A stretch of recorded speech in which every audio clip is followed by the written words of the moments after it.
Just imagine क्या होगा अगर तुम्हें 1000 साल पुराने खजाने का पता मिल जाए, लेकिन ये खजाना किसी ऐसी वैसी जगह पर नहीं बल्कि शहर में मौजूद सबसे खतरनाक जेल के नीचे दफन हो। अब मान लो कि आप कुछ जुगाड़ करके जेल के अंदर पहुंच भी गए, लेकिन इतना सारा सोना लेकर यहाँ से बाहर निकलोगे कैसे? जानने के लिए वीडियो को एंड तक देखना।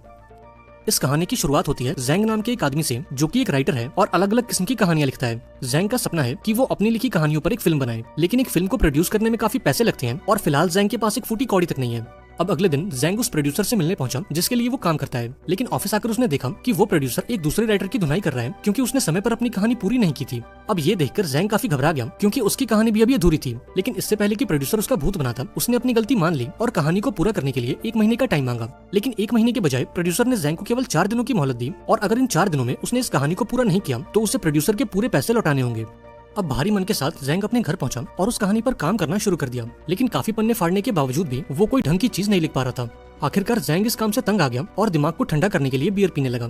तभी उसे पास में पड़ा एक बॉक्स दिखाई दिया जो उसके ग्रैंडफादर मरने से पहले छोड़ गए थे। इस बॉक्स के अंदर से जैंग को उसके ग्रैंडफादर का एक लेटर मिला जो उन्होंने जैंग के लिए लिखा था। अब चूंकि जैंग ने काफी दारू पी ली थी, इसलिए इस लेटर को पढ़ते पढ़ते उसकी आंख लग गई। अब सपने में जैंग ने अपने ग्रैंडफादर को देखा जो उसे एक खुफिया खजाने का पता बता रहे थे। वो जैंग से कहते हैं कि मैंने हमारे पुश्तैनी घर के नीचे करोड़ों का सोना दबा रखा है, लेकिन मरने से पहले मैं उसे निकाल नहीं पाया क्योंकि सरकार ने उस घर को तोड़कर उसके ऊपर एक जेल बना दी थी। अब अगले ही पल जैंग की नींद खुल गई और इस बॉक्स के अंदर से उसे अपने पुराने घर का नक्शा और एक सोने का बिस्किट भी मिला। अब जब उसने इस मैप को जेल के मैप से मिलाकर देखा तो वो पूरी तरह से हैरान हो गया क्योंकि ये दोनों मैप्स बिल्कुल सेम टू सेम थे। अब जैंग ने फैसला किया कि वो इस जेल के अंदर जाएगा और अपना पुश्तैनी सोना लेकर आएगा। अब खुद को गिरफ्तार करवाने के लिए जैंग ने अपने पड़ोसी का लैपटॉप चुराकर उसे नीचे फेंक दिया और इस अनोखी गलती के लिए जैंग को अरेस्ट करके जेल में डाल दिया गया। अब जेल पहुंचकर उसने देखा कि ढेर सारे कैदी मिलकर क्रैब नाम के एक दूसरे कैदी का बर्थडे मना रहे हैं।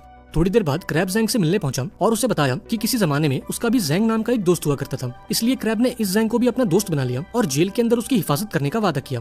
अब थोड़ी देर बाद जैंग जेल के अंदर मौजूद बरगद के पेड़ के पास गया क्योंकि उस नक्शे के हिसाब से इस पेड़ के आसपास एक कुआं था और वो सारा सोना उस कुएं के अंदर दफन था। तभी अंकल ली नाम का एक दूसरा कैदी जैंग के पास आया और उससे बताया कि इस जेल के अंदर 2 गैंग्स हैं और यहाँ आने वाले हर एक कैदी को किसी एक गैंग में शामिल होना ही पड़ता है। अब पहली गैंग थी क्रैब की, जो हर हाल में अपने साथियों की रक्षा करते थे और जेल में शांति व्यवस्था बनाकर रखते थे। वहीं दूसरी गैंग थी टाइगर नाम के एक आदमी की, जिसे ब्रदर टाइगर के नाम से जाना जाता था। ये कैदी जैंग से कहता है कि एक बार को तुम जेल के वार्डन से भिड़ जाना, लेकिन टाइगर और उसके साथियों से दूर ही रहना। पर अभी वो अपनी बात पूरी करता उससे पहले टाइगर के लोग वहाँ पहुंच गए और सभी नए कैदियों को पकड़कर टाइगर के पास ले गए। अब टाइगर के लोगों ने इन कैदियों पर गैंग में शामिल होने का दबाव बनाया और इनकार करने पर इनकी अच्छे से खातिरदारी करी। अब जैंग के पास कोई और चारा नहीं था और उस कैदी की कही बातों को याद करके वो गैंग में शामिल होने के लिए राजी हो गया। लेकिन इस गैंग में शामिल होने के लिए इन सभी लोगों को टाइगर की थूकी हुई चाय पीनी पड़ेगी। अब मजबूरन सभी कैदियों को ये चाय पीनी पड़ी, लेकिन जब जैंग की बारी आई तब क्रैब और उसके साथियों ने लास्ट मोमेंट पर आकर उसे इस बेइज्जती से बचा लिया। यहाँ क्रैब ने टाइगर से कहा कि जैंग मेरे साथ मेरे कमरे में रहता है, इसलिए वो मेरी गैंग का हिस्सा है और तुम उसके साथ जबरदस्ती नहीं कर सकते। अब ये सुनकर क्रैब भड़क गया और उसने कसम खा ली कि वो जैंग की जिंदगी को नर्क बना देगा। अब उस शाम जब जैंग अपना नाश्ता कर रहा था तब टाइगर उसके पास आया और उसके खाने में कॉकरोचेस डालकर उसे खाने को कहा, लेकिन वहाँ मौजूद क्रैब ने ये सब देख लिया और यहाँ इन दोनों ग्रुप्स के बीच जोरदार लड़ाई हो गई। अब अगले दिन जैंग को इस जेल की साफ सफाई का काम दिया गया और इस दौरान जैंग ने उस पुराने कुएं को ढूंढने की कोशिश की जिसके अंदर वो सारा सोना दबा है, लेकिन काफी कोशिशों के बाद भी उसे उस कुएं का कुछ पता नहीं चला। इसके बाद वो जेल की लाइब्रेरी में पहुंचा जहां उसे ये बात पता लगी कि कुछ महीनों पहले ही इस जेल को तोड़कर दोबारा से बनाया गया है और इस जेल का नया नक्शा फाइल रूम में मिलेगा। अभी वो इन ख्यालों में डूबा ही था कि तभी टाइगर और उसके साथियों ने जैंग पर हमला कर दिया। अब उस शाम क्रैब टाइगर के पास पहुंचा और उससे जैंग के बारे में पूछा क्योंकि ड्यूटी खत्म होने के बाद भी जैंग अब तक अपने कमरे में नहीं लौटा था। यहाँ टाइगर ने क्रैब से कहा कि मैं तुम्हें जैंग का पता बता दूंगा, लेकिन इसके बदले में तुम्हें मेरी थूकी हुई चाय पीनी पड़ेगी। अब क्रैब के पास कोई और ऑप्शन नहीं था और अपने दोस्त की जान बचाने के लिए उसने टाइगर की थूकी हुई चाय पी ली। अब क्रैब की अच्छी खासी बेइज्जती करने के बाद टाइगर उससे कहता है कि तुम्हारा प्यारा दोस्त जेल के कूड़ेदान में पड़ा है। ये सुनते ही क्रैब और उसके साथी फौरन कूड़ेदान की तरफ भागे जहाँ जैंग जिंदगी और मौत के बीच जूझ रहा था, पर समय रहते ये लोग वहाँ पहुँच गए और जैंग की जान बच गई। अब अपने दोस्त की ये हालत देखकर क्रैब को काफी दुख हुआ और उसने टाइगर को सबक सिखाने का फैसला किया। इधर जैंग भी इस मारपीट के लिए तैयार हो गया क्योंकि उसका प्लान था कि वो इस भगदड़ का फायदा उठाकर फाइल रूम में जाएगा और जेल के नए नक्शे को हासिल कर लेगा।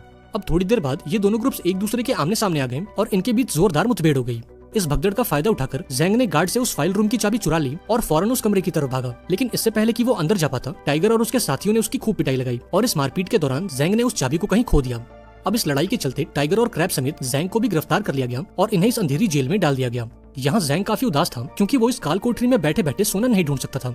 अब गुस्से में आकर उसने क्रैब से कहा कि तुम्हें मेरी हिफाजत करने की कोई जरूरत नहीं है, क्योंकि जब से तुम मेरी जिंदगी में आए हो मेरी जिंदगी आसान होने के बजाय और मुश्किल होती जा रही है। इसलिए मैं तुमसे रिक्वेस्ट करता हूँ कि तुम मुझे मेरे हाल पे छोड़ दो और मुझे इन फालतू के झगड़ों से दूर रखो।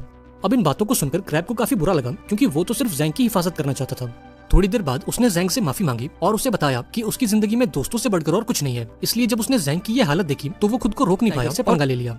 इसके बाद उसने जैंग को अपनी कहानी सुनाई और उसे बताया कि आज से कई साल पहले उसका जैंग नाम का एक और दोस्त था जिसने उसे गुंडों से बचाने के लिए खुद की जान कुर्बान कर दी, और उस दिन क्रैब ने कसम खाई कि वो मरते दम तक अपने दोस्तों की रक्षा करेगा।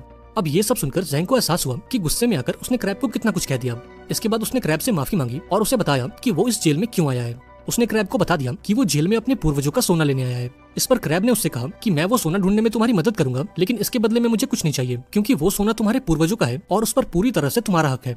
अब इन दोनों ने मिलकर एक प्लान बनाया जहां सबसे पहले इन्हें फाइल रूम से वो नक्शा चुराना होगा। प्लान के मुताबिक ये दोनों जेल के लॉन्ड्री रूम में गए और वहां मौजूद गार्ड की गर्दन पर ब्लीचिंग पाउडर छिड़क दिया। इस पाउडर के चलते गार्ड की गर्दन पर एलर्जी हो गई और उसे फटाफट जेल की इमरजेंसी रूम में लाया गया। इधर मौका मिलते ही जैंग ने इस गार्ड की यूनिफॉर्म चुरा ली और क्रैब को लेकर उस फाइल रूम में पहुंचा। अब काफी ढूंढने के बाद इन दोनों को वो नक्शा मिल गया जिसके हिसाब से वो पुराना कुआं उस लॉन्ड्री रूम के ठीक नीचे मौजूद है। अब इस नक्शे के इस्तेमाल से ये दोनों फौरन उस कुएं तक पहुंचे जहां इन दोनों को एक बड़ी सी दीवार नजर आई। जैंग को पूरा यकीन था कि उसका वो पुश्तैनी सोना इस दीवार के पीछे मौजूद है। इसके बाद इन दोनों ने एक एक हथौड़े उठा लिए और इस बड़ी सी दीवार को मार मार कर इसे तोड़ डाला। अब दीवार के टूटते ही जैंग फौरन अंदर आया और उस सोने की तलाश में लग गया। वहीं दूसरी तरफ क्रैब ऊपर जाकर पहरा देने लगा ताकि अगर उसे कोई खतरा महसूस हो तो वो जैंग को इसकी खबर दे दे। अब देखते ही देखते कई घंटे गुजर गए लेकिन अब तक उस सोने का कोई अता पता नहीं था। अंत में जैंग ने हार मान ली और यहाँ से वापस लौटने लगा क्योंकि उसे लग रहा था कि किसी ने उनसे पहले ही वो सोना निकाल लिया है। लेकिन वापस जाने से पहले क्रैब ने दीवार में लगे इस लकड़ी के टुकड़े को निकाल लिया और ऐसा करते ही चिंगलमारी खुल गई जिसके अंदर सोने के 100 बिस्किट मौजूद थे। अब इतना सारा सोना देखकर जैंग के तो मानो होश ही उड़ गए। यहाँ उसने सोने का एक हिस्सा क्रैब को देने की कोशिश की लेकिन क्रैब ने ये कहकर इनकार कर दिया कि ये सोना तुम्हारे पूर्वजों का है और इस पर सिर्फ तुम्हारा हक है। इसके बाद ये दोनों सारा सोना लेकर ऊपर पहुंचे और इसे जेल से बाहर निकालने की कोई तरकीब लगाने लगे। अब थोड़ी प्लानिंग के बाद इन दोनों ने ये फैसला किया कि वो ये सारा सोना कपड़े उठाने वाली मशीन में छुपाकर इस जेल से बाहर निकालेंगे। ये मशीन्स इस महीने की 22 तारीख को इस जेल से बाहर जाएंगी और जैंग भी 22 तारीख को इस जेल से छूट जाएगा।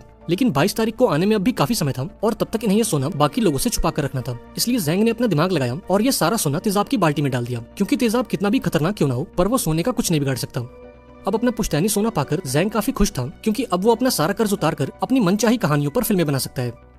अब अगली सुबह टाइगर ने इन दोनों पर हमला कर दिया और यहाँ एक जोरदार लड़ाई शुरू हो गई। इस हाथापाई के बीच वो सारा सोना टाइगर के हाथ लग गया जिन्हें जैंग ने तेजाब के डब्बों में छुपा रखा था।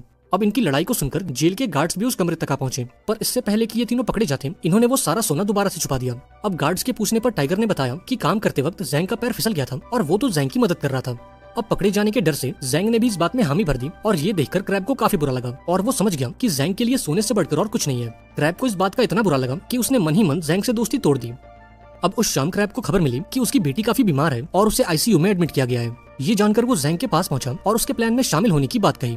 असल में क्रैब को खजाने में कोई हिस्सा नहीं चाहिए था बल्कि वो तो सिर्फ इस जेल से निकलकर अपनी बेटी से मिलना चाहता था। अब पहले तो टाइगर ने क्रैब के साथ काम करने से मना कर दिया लेकिन फिर जैंग ने उसे मना लिया और ये तीनों यहाँ से भागने की प्लानिंग करने लगे। इन्होंने फैसला किया कि आज से 3 हफ्ते बाद जब जेल की एनिवर्सरी पार्टी होगी तो ये सभी सुरंग से होते हुए समंदर में कूदकर भाग निकलेंगे। लेकिन प्रॉब्लम ये थी कि उस पार्टी में अब भी 3 हफ्ते बचे थे और जैंग अगले हफ्ते जेल से छूटने वाला था। अब अपनी सजा को बढ़वाने के लिए उसने टाइगर और क्रैब के साथ मिलकर एक लड़ाई की और देखते ही देखते जेल के अंदर हंगामा हो गया। अब प्लान के मुताबिक गार्ड्स ने ये लड़ाई रोक दी और इन तीनों को सेल के अंदर डाल दिया। ऐसे ही दिन गुजरते गए और बहुत जल्द जेल की एनिवर्सरी पार्टी का दिन आ गया। अब डेकोरेशन के दौरान टाइगर, क्रैब और जैंग ने सभी बलून्स के अंदर प्रोपेन गैस भर दी ताकि वो धमाका करके गार्ड्स का ध्यान बटा सके और भगदड़ का फायदा उठाकर सुरंग तक पहुंच सके। अब उस शाम जब वार्डन अपनी स्पीच दे रहा था तब क्रैब ने इन बलून्स में धमाका कर दिया जिससे जेल के कंपाउंड में हलचल मच गई। अब इस मौके का फायदा उठाकर ये तीनों सुरंग के अंदर घुस गए और धीरे धीरे आगे बढ़ने लगे। लेकिन इस दौरान एक मेटल के टुकड़े ने जैंग के पैर को जख्मी कर दिया और उसके पैर से काफी खून बहने लगा। ये देखकर क्रैब ने उस चोट को एक प्लास्टिक से बांध दिया और ये सभी बिना रुके आगे बढ़ते रहे। आखिरकार इन तीनों की मेहनत रंग लाई और ये सभी सुरंग के आखिरी छोर तक पहुंच गए। यहाँ इन सभी को एक बड़ी सी दीवार नजर आई जिसके दूसरी ओर एक विशाल समंदर था। इधर गार्ड्स को भी इस बात की भनक लग गई कि 3 कैदी जेल से कहीं गायब हैं और ये खबर मिलते ही उन्होंने इन तीनों को ढूंढना शुरू कर दिया। वहीं दूसरी तरफ इन तीनों ने अपने बनाए बॉम्ब से उस बड़ी सी गेट को उड़ा दिया जिसके दूसरी ओर समंदर था। इस सुरंग के ठीक नीचे एक नाव पहले से इनका इंतजार कर रही थी और इन्हें रस्सी के सहारे नीचे उतरना था। लेकिन एक बार फिर से टाइगर ने अपनी औकात दिखा दी और अपनी शर्ट के अंदर से एक चाकू निकाल लिया। दरअसल वो इन दोनों को मारकर इनके हिस्से का सोना भी हथियाना चाहता था। यहाँ उसने क्रैब पर हमला कर दिया लेकिन लास्ट मोमेंट पर जैंग बीच में आ गया और यहाँ इन तीनों के बीच जोरदार लड़ाई हो गई। यहाँ टाइगर क्रैब पर भारी पड़ रहा था और वो किसी भी पल उसे मार सकता था। ये देखकर जैंग ने कहा कि तुम ये सारा सोना ले जाओ लेकिन क्रैब की जान बख्श दो, पर टाइगर को इन बातों से कोई फर्क नहीं पड़ा और उसने क्रैब को ले जाकर समंदर में धकेल दिया। लेकिन खुशकिस्मती से क्रैब ने एक रस्सी को पकड़ लिया जिसका दूसरा सिरा जैंग के हाथों में था। अब इन दोनों को इतना लाचार देखकर टाइगर इनके मजे लेने लगा, पर तभी क्रैब ने मौका देखकर टाइगर को ही नीचे खींच लिया और टाइगर के साथ साथ वो सारा सोना भी पानी में जा गिरा। इसके बाद जैंग ने क्रैब को ऊपर खींचने की कोशिश की और इस दौरान उसे एहसास हुआ कि शुरू से लेकर अभी तक क्रैब ने एक सच्चे दोस्त की तरह हमेशा उसका साथ निभाया है। अब काफी कोशिश के बाद आखिरकार उसने क्रैब को ऊपर खींच लिया और इन दोनों की जान बच गई। अब थोड़ी देर बाद जब गार्ड्स इन्हें ढूंढते हुए सुरंग तक पहुंचे तब इन्होंने सरेंडर कर दिया और खुद को गार्ड्स के हवाले कर दिया। अब थोड़े दिनों बाद क्रैब को खबर दी गई कि उसकी बेटी की सर्जरी कामयाब रही और उसकी जान बच गई है। इसके साथ ही जैंग को यह बताया गया कि जो सोना समंदर में कहीं गुम गया था उसकी तलाश कर ली गई है और सरकार ने जैंग को उसका मालिक बताया है। आखिरकार जैंग की मेहनत रंग लाई और उसे उसका पुश्तैनी सोना मिल गया और फाइनली वो अपना सारा कर्ज उतार कर अपनी मनचाही कहानियों पर फिल्में बना पाएगा। आई होप आपको ये कहानी पसंद आई होगी। अगर वीडियो अच्छी लगी हो तो इसे लाइक कर देना और चैनल को भी सब्सक्राइब कर देना। मिलते हैं अगली वीडियो में, पर तब तक के लिए be safe and keep chilling.